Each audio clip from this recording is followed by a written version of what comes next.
ان لوگوں نے ایک جھنڈے تلے اکٹھا کیا، اور وہ چاہتے تھے کہ وہ اپنے اس کارنامے کو دوام بخشیں، یعنی اس کو ہمیشہ اس چیز کو قائم رکھیں۔ لیکن جب انہیں تقسیم ناگزیر نظر آنے لگی تو انہوں نے چاہتے نہ چاہتے ہوئے اس تقسیم کو قبول کیا۔ برطانوی حکومت کا جو ایٹیچیوڈ تھا اس کا اندازہ آپ وہاں کے وزیر اعظم مسٹر اٹیلی کے خطاب سے لگا سکتے ہیں۔ اس کا میں کچھ حصہ آپ کے لیے آپ کو بتاتی ہوں، جس سے آپ کو اندازہ ہوگا کہ کس طریقے سے انہوں نے اس تقسیم کو لیا اور قبول کیا۔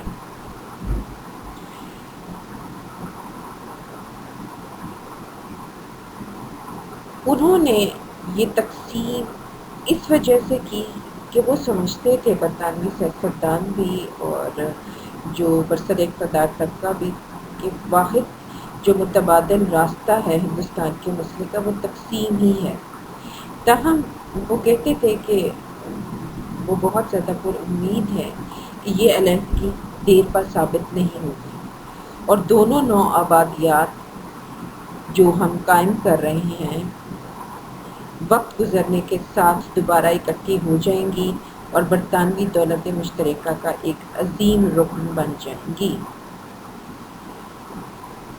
پھر اس کے بعد جو آخری وائسرائے ماؤنٹ بیٹن تھا، اس نے بھی بچوں یہ ذہن میں رکھنا کہ ماؤنٹ بیٹن کی یہ بڑی خواہش تھی، اور اس نے قائد اعظم سے اپنی اس خواہش کا اظہار بھی کیا کہ وہ دونوں مملکتوں یعنی ہندوستان اور پاکستان کا مشترکہ گورنر جنرل بن جائے، پہلا گورنر جنرل۔ لیکن قائد اعظم نے اس کی اس تجویز کو ریجیکٹ کر دیا، قبول نہیں کیا، جس پر وہ بہت سیکھ پا بھی ہوا۔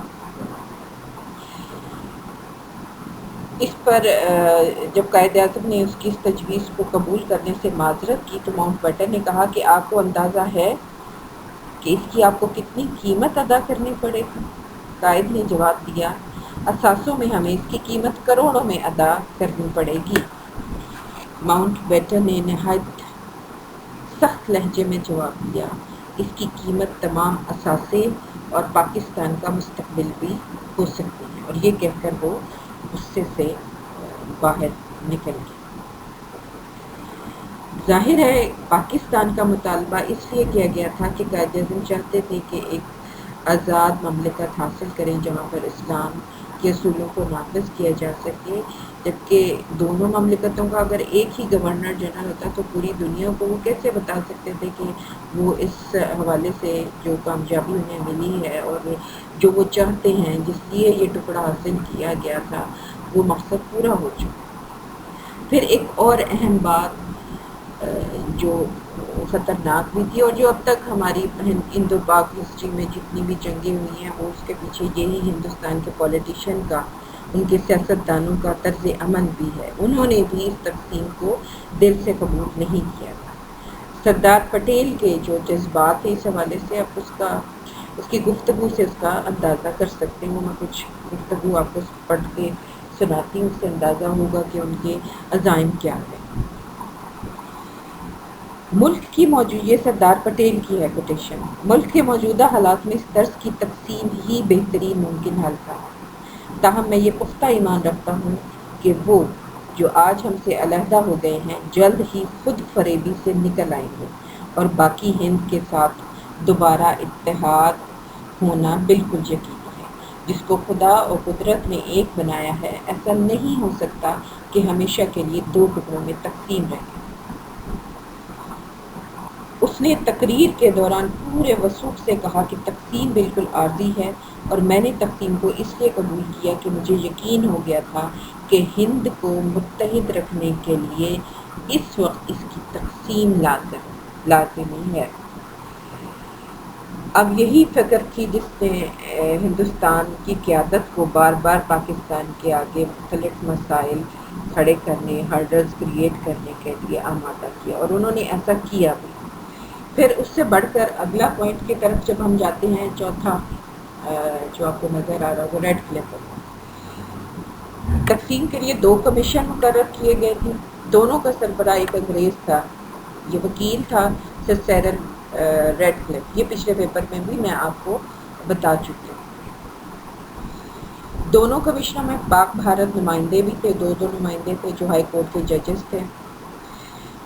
اب اس نے ہندوستان نوازی کا ثبوت دیا۔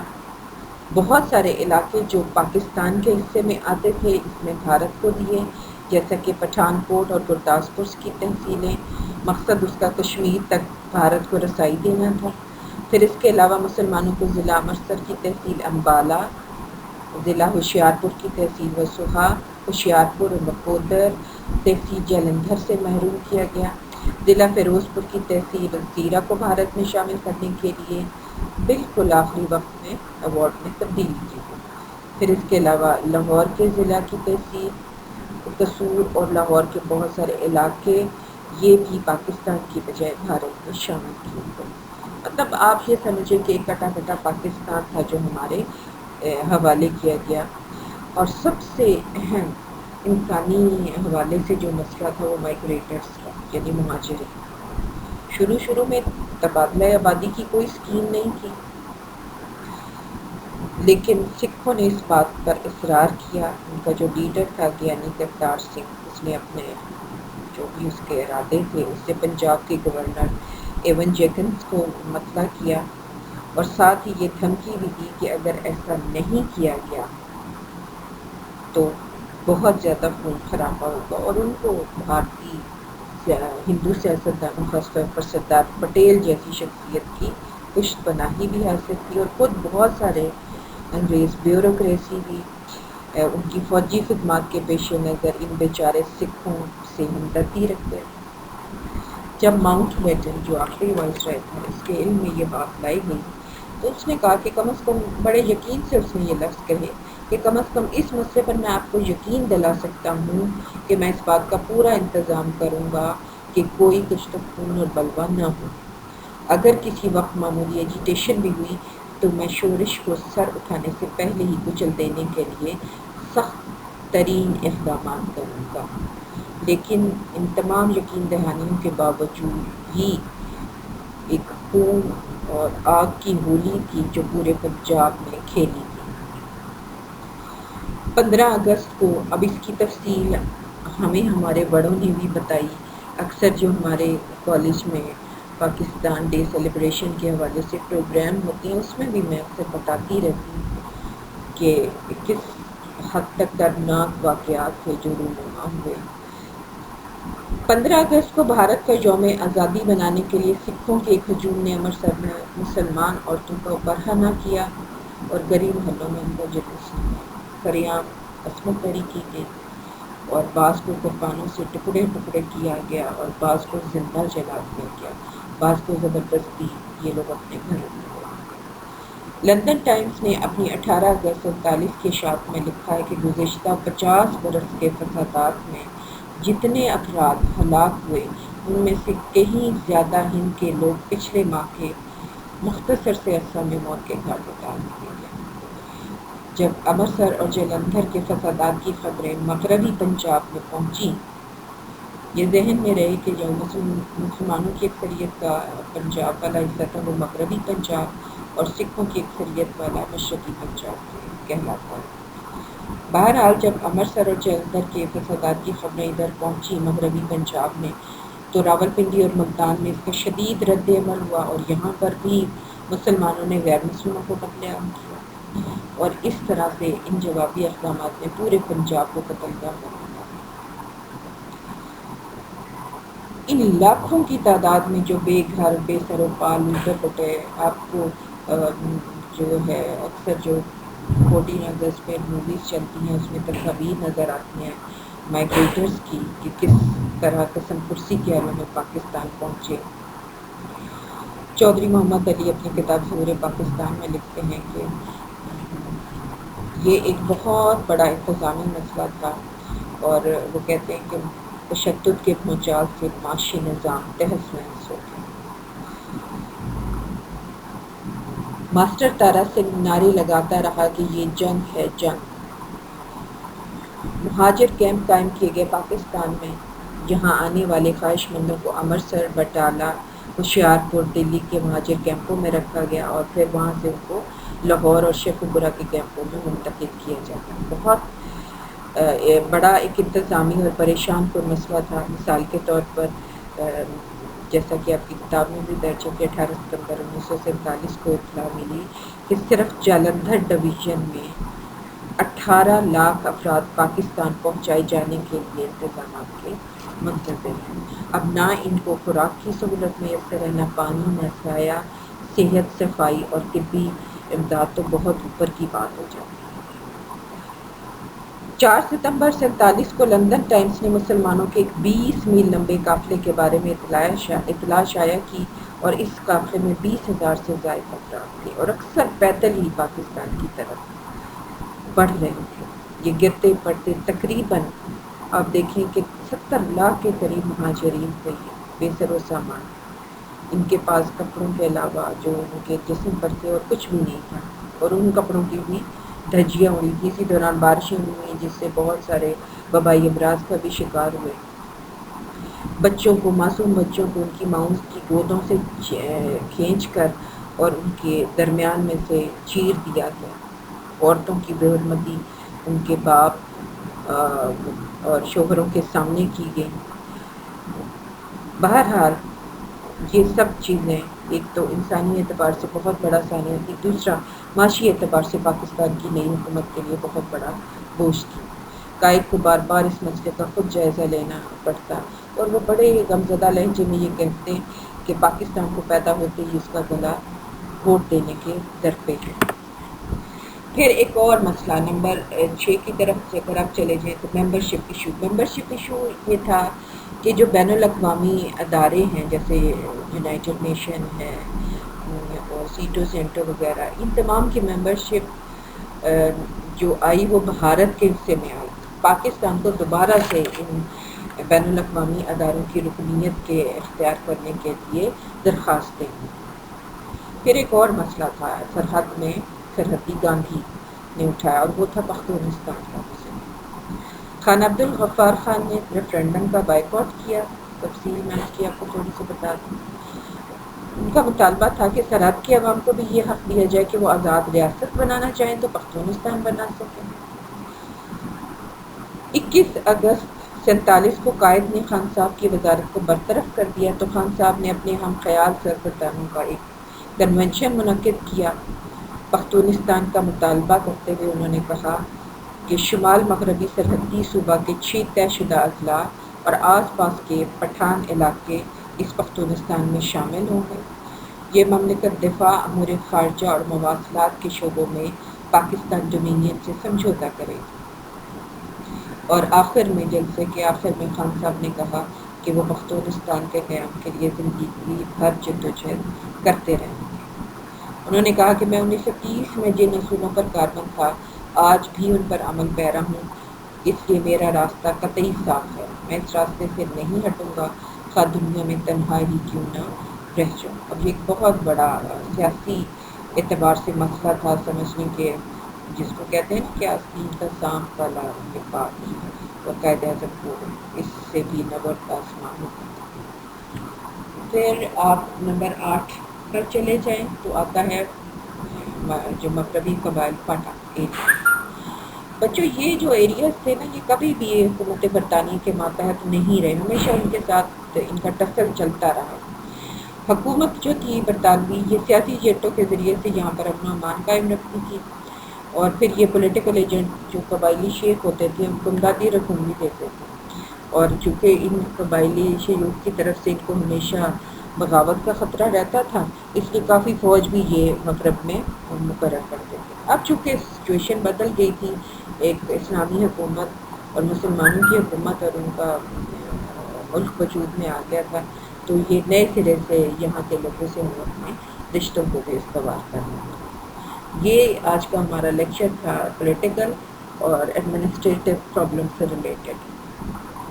آپ کا یہ لیکچر میں آپ کے جو گروپ ہے اس میں بھی شیئر کر دوں گی. کوئی پرابلم ہو، کوئی کنفیوژن ہو تو آپ مجھ سے کوشچن وہاں پر پوچھ سکیں. اوکے، اللہ حافظ.